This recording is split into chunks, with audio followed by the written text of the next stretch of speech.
selain selain untuk diri sendiri, sebenarnya teman-teman pekerja migran ini berkontribusi secara ekonomi tidak hanya untuk keluarganya, tetapi untuk negara Indonesia, Mas. Iya banget, Devisa. Yes, pemirsa, ini kisah tentang seorang sahabat kita pekerja migran Indonesia yang mengupgrade diri dengan mengikuti program studi di universitas terbuka, mengambil jurusan hukum. Kita ikuti saja bagaimana jalan kisah ceritanya Mbak Yanti Maryanti, sarjana hukum.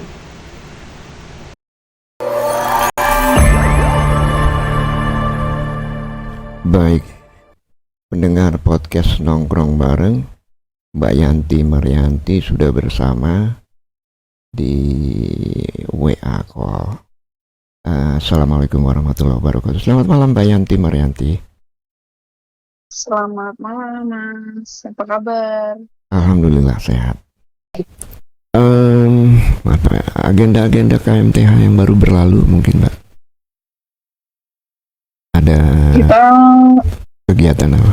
kalau yang sudah itu kemarin kita memang Genza sedang mengadakan penyuluhan hukum dari tempat ke tempat ya. Kita menyambangi teman-teman di tempat mereka libur. Jadi kita yang jemput bola sebenarnya untuk memberikan sosialisasi, edukasi ke teman-teman biar lebih aware terhadap kejahatan-kejahatan yang ada di sekitar.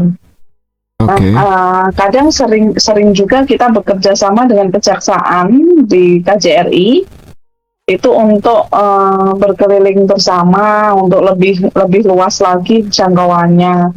Cuman kalau dari segi mereka kan birokrasi ya, jadi misalnya ada penugasan atau apa itu kan harus secara resmi. Nah, kalau kita kan kita lagi mau jalan ke sana ya ke sana aja, kita pengennya lagi ke sini ya ke sini aja. Jadi iya, kita lebih fleksibel saja. Pas kita ada acara di satu daerah ya kita cari tempat nongkrong teman-teman PMI yang ada di daerah situ juga gitu. Jadi biar sekali jalan biar dapat lebih ke penyuluhan hukum saja sih sebenarnya Mas untuk kegiatan.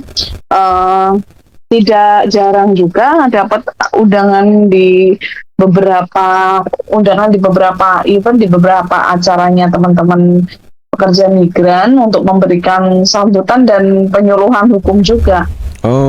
Karena memang kampanye kita dari teman-teman KMTH itu bagaimana caranya kita lebih mengerti hukum, kita paham, jadi kita lebih aware dengan keadaan sekitar, kejahatan di sekitar kita, biar kita juga tidak gampang masuk ke dalam lingkaran kejahatan. Punya wawasan. Kalau kita sudah kasih edukasi, kita kasih pengertian, ini loh hal seperti ini masuknya ke kejahatan. Kalau teman-teman masuk ke area sini itu adalah area-area yang lintas kejahatannya semakin tinggi, seperti itu sebenarnya. Iya, betul. Jadi environment atau lingkungan, keadaan itu mempengaruhi. Kalau kita bergaul dengan 4 pemain judi ya kita kelima gitu akhirnya, seperti itu. Pasti. Mbak Yanti tadi kan kalau kejahatan kriminal ya Mbak. Kalau undang-undang, saya tahu ada undang-undang yang baru nih Mbak. Mungkin bisa sedikit disentuh ya tentang undang-undang ART. PRT ya? PRT. PRT yang baru. Iya. PRT. Ya, sejauh mana dimengerti oleh saya pikir udah tersebar luas sih ya, jadi harusnya paham sih, tapi nggak apa-apa lah kita ngobrolin sedikit. Iya, jadi sebenarnya ada beberapa poin penting di UU PPRT ya tepatnya. Oke. Jadi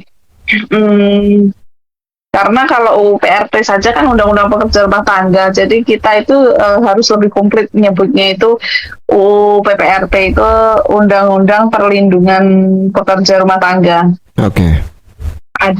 ada perlindungannya. Jadi sudah menjadi undang-undang kemarin ya, disahkan bertepatan dengan Hari Kartini tanggal 21 April 2026. Nah, sebenarnya ada beberapa poin penting di dalamnya yang harus benar-benar menjadi concern kita sebenarnya untuk mengawal undang-undang itu berjalan pada jalurnya. Salah satunya itu perekrutan PRT itu dilakukan langsung ataupun tidak langsung, itu harus jeli sebenarnya, harus benar-benar jelas dipaparkan di dalam perjanjian. Biasanya kalau misalnya kita kan ada perjanjian antara PRT dan pemberi kerja. Itu semuanya harus jelas. Kalau di Hong Kong kan perjanjian kerja sudah jelas ya, walaupun ada beberapa poin juga yang memang belum bisa terrealisasi dengan sepenuhnya ya. Kemudian ada juga poin pekerja rumah tangga yang berdasarkan adat, kekerabatan, kekeluargaan, kemudian pendidikan atau keagamaan ini sebagai tidak termasuk sebagai PRT. Oke. Sebenarnya banyak banget sih Mas poin-poinnya. Iya, kemudian banyak, yang wajib itu, ini adalah hak mutlak untuk PRT ya, itu mendapatkan jaminan sosial kesehatan dan juga jaminan ketenagakerjaan. Ini harus ada. Itu menarik. Iya. Kemudian jaminan kesehatan dan jaminan ketenagakerjaan ini bukan lagi sebagai syarat ya, tetapi ini adalah kewajiban pemberi kerja untuk memberikan jaminan sosial kesehatan dan juga jaminan sosial ketenagakerjaan. Jaminan sosial ketenagakerjaan. Ya. Saya kan ada posisi di Indonesia ya. Iya. Dan kalau saya boleh katakan, di Indonesia sedikit berbeda ya. Ada yayasan di sini bentuknya. Misalkan Yayasan Ibu Gito ya. Itu adalah shelter gitu loh. Ada untuk penyalur ya, penyalur PRT. Itu mereka jadi yang dimaksud itu antara kalau mereka menyalurkan seseorang itu kan, kalau di Hong Kong agency ya. Agency itu kan ada kontrak, ada lain sebagainya gitu. Lalu di luar yayasan resmi tersebut ada lagi bentuk-bentuk yang gelap ya, artinya ilegal gitu loh, mungkin secara hukum. Iya. Ya banyak itu Mbak Yanti. Jadi kedua pihak ini sebenarnya tidak saling merugikan ya, tapi mereka kan saling membutuhkan gitu kan, dalam pengertian yang satu butuh kerja, satu butuh. Tapi kadang-kadang katakanlah seorang pekerja rumah tangga di Jakarta itu masuk, kemudian 3 hari dia minta pulang, katanya harus kerja di warteg dan lain sebagainya. Yang nganterin mbok-mbok tukang pijit biasanya itu dia gantiin lagi sama orang lain. Iya, jadi karena dia bekerja dengan orang udah tua gitu loh, udah hampir 75, itu kan susah lagi diawali dengan yang baru gitu, agak kekeh gitu, agak ngeyel sih nenek ini gitu kan. Nenek ini udah biasa dengan itu, ganti-ganti repot juga gitu ya. Nah ini mungkin dengan adanya undang-undang seperti ini, maksud saya yayasan atau ilegal itu patutnya di apa sih yang ilegal tuh dibasmi gitu loh, supaya semuanya secara resmi, secara tertulis menurut undang-undang. Ini lama juga nih, satu generasi lebih nih, 22 tahun satu generasi kan 13-17 tahun ya. 22 tahun baru diresmikan. Entah apa yang dikerjain gitu loh, apa yang dipikirin, karena ini kan sebenarnya vital gitu kan, apalagi pahlawan devisa. Ya. Oke, kembali ke kegiatan tadi mengenai penyuluhan Mbak. Bentuknya sosialisasi online atau bagaimana Mbak?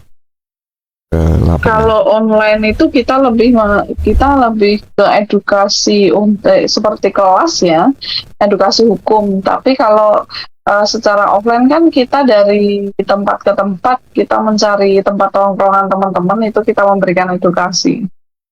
Oh, oke. Dari tempat Semacam outreach ya. Oke. Reaksi mereka senang, antusias atau Ya biasa? kan bermacam-macam. Kadang kan teman-teman yang nongkrong itu memang cuma mau menghabiskan waktu mereka me time gitu, jadi kurang tertarik gitu. Cuman kita kan harus juga dengan keluarga rata-rata. Oke. Ngomong-ngomong, Mbak Yanti kerja di daerah mana di Hong Kong ya? Saya lupa. Saya di Satin. Oh, oke. Iya, ada beberapa teman kita juga yang kita pernah ngobrol, Mbak siapa ya? Mbak Rosi kalau nggak salah, itu di Satin juga.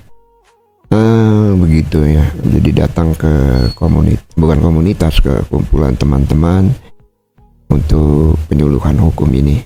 Iya. Dan penting ya pendengar, jika kita mengerti tentang apa sih namanya, tentang hukum, apalagi kalau berkaitan dengan kepentingan kita, keberadaan kita di luar negeri. Nah, kembali ke Mbak Yanti pribadi ya. Saat ini sedang menempuh S1 sudah selesai. Ya.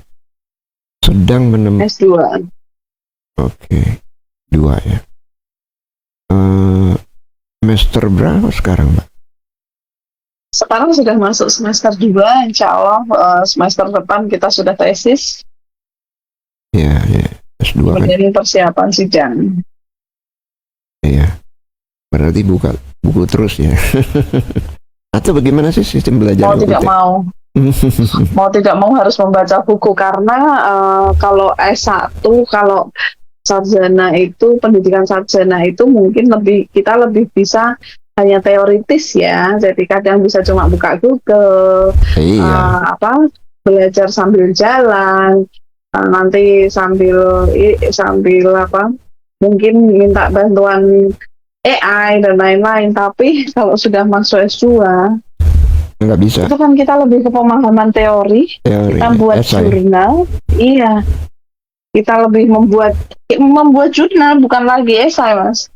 Membuat jurnal, penelitian ya. Ya, lebih mau tidak mau harus membaca buku. Iya. Tidak bisa hanya mengandalkan Google ini. Iya. Waktunya kapan, Mbak Yanti? Membaca buku malam, mau tidur atau? Malam, kalau siang ada waktu itu ada kadang kan nganter anak sekolah, nganter anak les gitu kan, ada waktu 1 jam nungguin. Nah itu digunakan waktu nunggu itu. Oke. Hukum apa, Mbak, yang dipilih nanti Saya lebih fokus ke tata negara. Oh, keren. Ya. Dulu saya juga obsesi pada hukum internasional, Mbak. Jadi lebih ke hubungan internasional. Tapi saya salah milih ke interior decorator, jauh banget ya. Interior decorator sama data processing, ya kan. Ketika tahun itu saya berangkat ke Jerman, itu saya milihnya di sana. Oh, arsitek ya, di Freiburg, kota Jerman. Waduh, masuknya gampang, keluarnya susah. Ya. Iya. Pulanglah saya ke sini, terus bingung. Oh, MBA, zaman MBA ya, bukan merit but available, lebih ekonomi lah, ya, manajemen gitu kan. Berangkat lagi ke negara lain. Sana teman-teman kok data processing, ternyata sekarang data processing itu dibutuhkan juga. Padahal hati saya interest itu ke sosial. Saya kan pernah bilang nggak suka dengan sains atau STEM ya, sains, teknologi, engineering, matematik. Saya nggak begitu gandrung. Saya gandrungnya ke humanis, humaniora atau psikologi, ya. Dan hukum enggak, ya. Mungkin kalau hukum ke Harvard. Kenapa enggak? Ada paman saya ya, adiknya bapak, keponakannya bapak itu, jadi sepupu itu hukum gitu ya. Terus di Bandung, ya kan. Lalu ya itu saya ikut, loh kok saya nggak suka hukum karena baca melulu gitu loh. Dan apapun yang dibicarakan dari sudut hukum, ujungnya kan dia ke lawyer ya. Saya masuk ke hukum tata negara. Oke. Hukum tata negara itu ada berapa ahli hukum tata negara di Indonesia yang perempuan, maksud saya, Mbak? Pernah terdeteksi nggak, Mbak?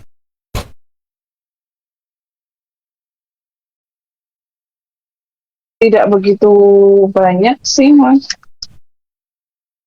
Ya. Arahnya ke PNS, ASN.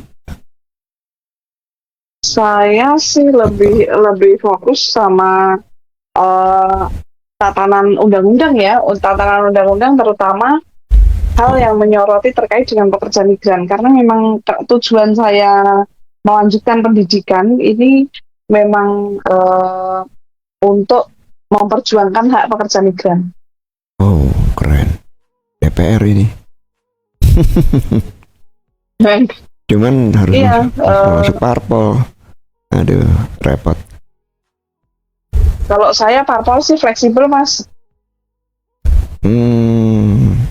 Saya tidak fanatik ke satu partai. Iya sih. Saya dinamis saja. Kadang-kadang kita suka banget, besok benci banget. Itu orang Indonesia begitu tuh. Ketika dia suka, suka sama Jokowi dulu, mati-matian suka. Sekarang benci banget sama Jokowi misalnya, atau dengan Pak Harto gitu, atau dengan siapa gitu ya. Iya, karena manajemen kita kalau dilihat dari kejatuhan presiden itu kan semuanya by konflik gitu kalau saya lihat ya. Jadi mungkin yang agak smooth ini yang belakangan ini, tapi kan ada sesuatu gitu di situ. Jadi parpol mana aja oke, yang gandeng Mbak Yanti, dan pretensi atau keinginannya itu adalah untuk memperjuangkan hak-hak pekerja migran. Wow, ini saya pikir nggak banyak yang seperti Mbak Yanti dalam ilmu hukum ya, seperti itu. Atau ada yang lain, Mbak, tentang siapa yang Mbak Yanti tahu yang memperjuangkan hak keperlindungan pekerja migran? Sih banyak ya kan, dari NGO dan segala macam. Kadang-kadang orang nggak tahu apa-apa juga dia bisa copy paste itu dengan gampangnya ya. Bisa. Jadi kadang mereka juga asal posting di media sosial, saya ini adalah pejuang pekerja migran. bukan kalau bagi saya ya, bukan saya mengecilkan emansipasi mereka, mengecilkan usaha mereka, tidak. Cuman bagi saya, kalau memang kamu memperjuangkan hak pekerja migran, apa sih yang sudah kamu lakukan untuk memperjuangkan gitu? Bukan posting saya ini adalah ini, tetapi manfaat apa yang sudah kamu berikan ke teman-teman pekerja migran. Sebenarnya lebih ke situ, karena sekarang kan dunianya itu siapa yang bercerita, bukan siapa isi yang memberikan ceritanya. manfaat. Iya. Jadi bukan cerita ini loh saya, tapi manfaat apa sih yang bisa saya berikan, kan seperti itu, Mas. Saya pikir kita untuk hal ini, poin ini saya frekuensi banget, satu halaman ya. Artinya saya pikir seperti itu, karena itu nongkrong bareng eksistensinya juga menampilkan bukan tamu-tamu asalnya. Oke lah, beberapa tamu itu pada umumnya adalah orang-orang yang punya kegiatan. Oke lah Mbak Yanti di sini akademik ya. Tapi yang nggak akademik juga oke gitu. Iya. Sejauh mereka berkontribusi dalam bentuk dia punya apa ya? Dia punya kebisaan gitu ya. Dia punya kredensial gitu loh. Kalau dia seorang tukang masak, bikin kue, itu kan sebuah artinya dia membagikan gitu loh. Membagikan apa yang dia bisa, Mbak Yanti ya. Ada respon Mbak, tentang itu, yang orang-orang yang dilanjutin tadi. Jadi kalau sebenarnya untuk memperjuangkan hak pekerja migran itu bukan melulunya tentang haknya, hak bekerja, hak mendapatkan perlakuan dari pemberi kerja atau mendapatkan haknya dari hasil setelah dia bekerja, bukan hanya itu. Jadi teman-teman yang memberikan edukasi keterampilan untuk teman-teman pekerja migran, mereka itu pejuang juga. Iya, karena betul. Mereka membantu teman-teman pekerja migran ini untuk mempersiapkan mereka pulang ke kampung halaman, dibekali dengan ilmu di sini. Jadi saya tuh sebenarnya salut dengan teman-teman yang punya skill-skill, punya keahlian-keahlian, dan mereka dengan sukarela mau mengajari teman-teman pekerja migran ini tanpa dibayar. Iya. Banyak sekali di beberapa tempat di area-area libur teman-teman ini sebenarnya ada yang belajar memasak, ada yang belajar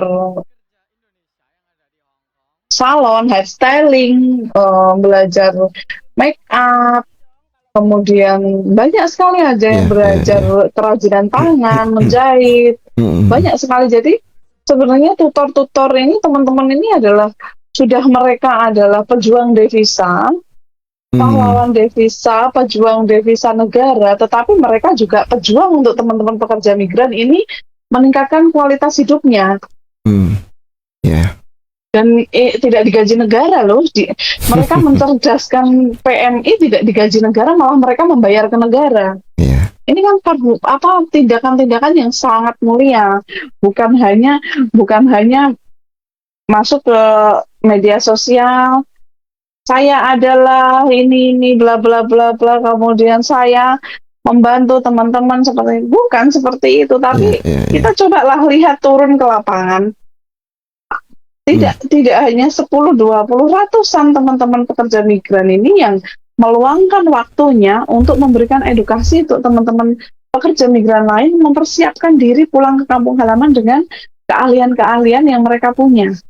Ini saya rasa ini benar-benar mereka sudah kerja dari Senin sampai Sabtu loh Mas. Mereka sudah kerja dari Senin sampai Sabtu. Kemudian hari Minggunya waktunya mereka istirahat, tapi mereka menggunakan Minggu itu untuk memberikan edukasi, untuk meningkatkan kualitas teman-teman pekerja migran yang sampai sekarang tidak pernah dilihat, tidak pernah dipandang oleh pemerintah. Jangankan untuk diberikan bantuan secara moral, apalagi material, moral aja tidak pernah diberikan dukungan. Belum pernah sih Mas, selama saya di dunia pekerja migran, belum pernah tuh saya melihat atau mendengar pemerintah Indonesia memberikan penghargaan kepada teman-teman pekerja migran yang memberikan edukasi gratis kepada pekerja migran lain. Belum pernah ada seperti itu. Iya. Malah kadang kita yang di lapangan itu dianggap pemberontak lah, apalagi kita yang diadvokasi ya. Kita teman-teman yang diadvokasi, yang memberikan bantuan pendampingan hukum, pendampingan untuk teman-teman pekerja migran yang mengalami ketidakadilan, itu malah seringnya kita dicap sebagai pemberontak lah, kita dicap sebagai penerobos aturan, macam-macam. Jadi provokator. Jangankan untuk itu lebih lebih ke situ malahan, katanya kita provokator, kita demo di jalan, dinyinyirin sama teman-teman, memperjuangkan kenaikan gaji. Kalau gaji naik juga semua orang ikut merasakan, tapi pas kita melakukan aksi, pas kita melakukan apa kunjungan atau dialog dengan labor department, itu mereka merasa apa sih, wong sudah di luar, kita itu di sini di negeri orang, nggak usah lah aneh-aneh demo, aksi dan lain-lain. Tapi saat gaji naik, saat hari libur bertambah, mereka semua ikut merasakan kayak gitu kan. Sebenarnya ini mental teman-teman pekerja migran yang harusnya lebih memberikan empati ya untuk para pejuang-pejuang yang mau turun ke lapangan, mau memperjuangkan hak-hak pekerja migran seperti itu. Oh, keren. Ada 2 poin yang saya ingin masuknya, Mbak. Saya coba tarik dengan perjuangan habis gelap terbitlah terangnya Kartini, tentang reduksi ya. Reduksi itu apa ya, berkurangnya makna pahlawan di Indonesia. Yang pertama adalah bias tokoh ya. Kalau bukan tokoh, dianggap bukan pahlawan. Tadi menyangkut yang Mbak Yanti, kita tahu pengirim devisa terbesar ya kan. Jadi kalau bukan tokoh, kita bukan pahlawan di negeri ini. Bukan nama besar, bukan pahlawan. Padahal kebaikan hadir dari banyak orang setiap hari. Iya. Setiap hari Minggu juga kan. Tadi Mbak Yanti menyinggung. Kemudian bias gender ya kan. Pria itu, laki-laki, masih ini patriarki, iya, lebih pahlawan. Perempuan juga berjuang, tapi tempatnya di mana gitu untuk mereka, iya, di rumah, di sekolah. Kalau kita lihat seperti Mbak Sri yang di Blitar, Malang itu, petani melon, itu juga pahlawan loh, iya. Kemudian masyarakat seperti pekerja migran Indonesia, mereka juga pahlawan, iya kan. Jadi itu bias gender gitu. Kemudian apalagi formalitas ya. Walau berjasa, tadi Mbak Yanti bilang, membagikan ilmunya dalam berbagai bentuk, kalau belum disertifikasi negara, belum dapat sertifikat dari negara, belum pahlawan. Jadi percuma berjuang bertahun tapi belum diakui gitu. Negara perlu memastikan pengakuan tidak kalah penting dari perjuangan itu sendiri. Ya, Mbak Yanti, kira-kira 5 menit ke depan, 10 menit ke depan, di pembicaraan kita, apa yang kira-kira Mbak Yanti tertinggal, kita lupa untuk menyampaikan ya. Jadi sekarang udah siap bikin tesis, dan ada berapa S2 ya di Hong Kong ya. Saya anggap sudah berhasil di wisuda, dokter ya, sarjana hukum. Sarjana hukum ya. Teman-teman di UT Hong Kong ada berapa orang, Mbak, yang mengikuti program ini? Setelah S1 melanjutkan. Saya kurang paham di UT karena S2 saya bukan di UT, Mas. Oke, di Universitas Semarang ya? Iya. Oke. Itu lebih berat lagi ya, Mbak ya? Artinya harus datang ke kampus? Bagaimana, Mbak Yanti? Iya sebenarnya. Iya, nanti ini sudah perencanaan untuk sidang dan seminar tesis itu harus di kampus. Apanya? Sidang tesis? Iya. Sempronya juga nanti harus seminar proposalnya juga harus di kampus. Jadi mau tidak mau ini harus sering-sering mengambil cuti. Agak lama itu, ya, butuh waktu lah, iya. Iya.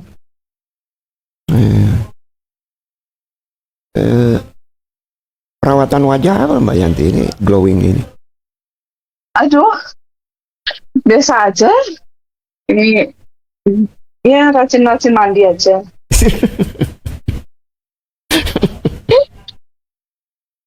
Aduh, jangan-jangan ada yang nggak rajin mandi. Oke. Ya, di penghujung ini apa yang ingin kira-kira Mbak Yanti bukan sampaikan ke teman-teman ya, karena kalau kita bilang pulang udah berapa tahun gitu, itu nggak bisa gitu. Siapa yang mau nyiapin makanan? Kita nggak bisa nyiapin makanan kan untuk keluarga, menyekolahkan anak. Ngomong-ngomong, Putri sudah masuk universitas mana, Mbak? Ini sudah lulus SMK dan alhamdulillah sudah keterima di Poltekkes Kemenkes. Oke. Jurusan kebidanan. Oh, nanti insya Allah kalau ada bidan itu kita bisa berinteraksi ya. Saya juga ada narasumber seorang bidan. Kita bisa Siap. Kita bisa berinteraksi dengan Mbak Yanti dan putrinya tentang pengalaman beliau. Jadi bagaimana ngadepin orang ngidam yang mau minum cendol dari yang tukangnya lagi nyebrang jalan itu, sampai ketika bayi tersebut, ibu hamil yang setelah melahirkan juga terus memelihara kesehatannya, dibimbing imunisasinya, kemudian macam-macam lah ya, yang penting sehat. Monggo Mbak Yanti mungkin tentang upgrading diri ini seberapa penting, Mbak? Jadi kalau menurut pandangan saya ini, terutama untuk teman-teman perempuan pekerja migran, selama masih punya waktu, selama masih semangat untuk menambah ilmu, jangan sia-siakan waktu. Mumpung kita di Hong Kong, mumpung kita di sini, banyak sekali channel-channel untuk meningkatkan skill, meningkatkan kemampuan diri. Nanti jangan sampai nanti sudah pulang ke Indonesia kemudian menyesal, kok dulu saya di Hong Kong tidak ikut kegiatan ini, tidak ikut kursus ini, tidak mengembangkan diri, akhirnya pulang ke Indonesia ya tidak ada yang bisa dilakukan, maksudnya tidak ada peningkatan. Jadi saya itu sering sekali memberikan masukan-masukan ke teman-teman, apalagi masih usia-usia produktif ya. Kalau usia sudah 45 ke atas kan fokusnya sudah tidak untuk skill lagi ya, fokusnya bukan lagi untuk pengembangan diri, tapi kalau saya melihat adik-adik, teman-teman yang usianya usia produktif, mungkin 25 sampai 40, sebelum 40 seperti itu, saya selalu memberikan masukan ke mereka, yuk selain kita di sini cari duit, cari ilmu yuk, karena sebanyak apapun uang yang kamu hasilkan di Hong Kong, pulang ke Indonesia lama-kelamaan akan habis juga kalau tidak kamu kembangkan. Tapi kalau kamu di sini menambah ilmu, sampai di Indonesia ilmu itu nggak akan hilang. Iya, dia yang melindungi kita, ilmu itu. Iya. Karena saya percaya dengan dengan slogan perempuan itu akan diselamatkan oleh pendidikan dan juga knowledge, pengetahuan. Saya juga yakin, Mbak, bukan cuma percaya, saya juga yakin ya, karena banyak bukti seperti itu. Iya, kita nggak perlu pesimis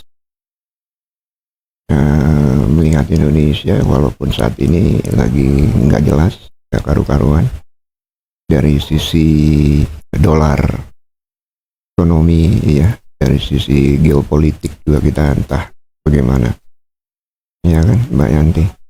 Tapi yang penting di sini kita mulai dari diri kita sendiri gitu loh. Karena dulu kita waktu muda kita mimpi untuk merubah dunia. Ketika kita mulai dewasa kita pengen merubah keluarga gitu ya. Ternyata ketika kita mau mati kita lupa bahwa sebenarnya yang kita harus rubah itu diri kita sendiri gitu loh. Iya, betul. Awalnya dari situ gitu loh. Oke, Mbak Yanti, terima kasih waktunya minggu malam ini. Besok belajar dan baca buku tadi. sampai sampai mabok. Aduh.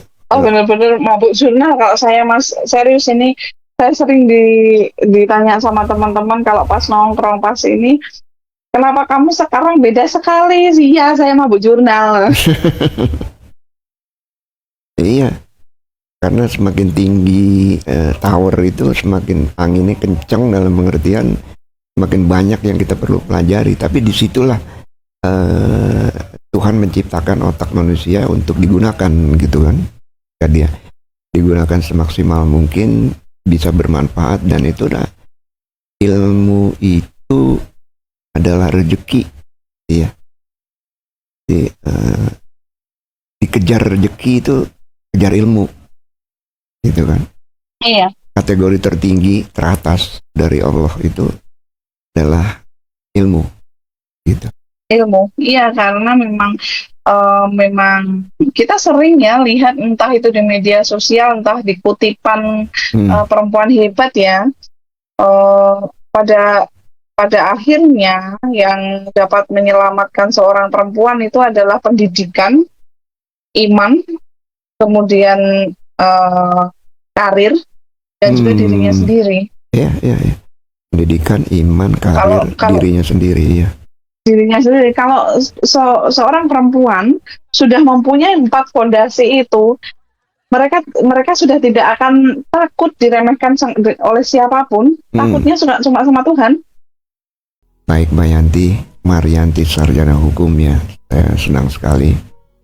Bukan cuma saya, di sini semua manajemen yang nongkrong bareng dan pendengar kita. Semoga banyak manfaatnya ke depan dan sukses untuk tesisnya.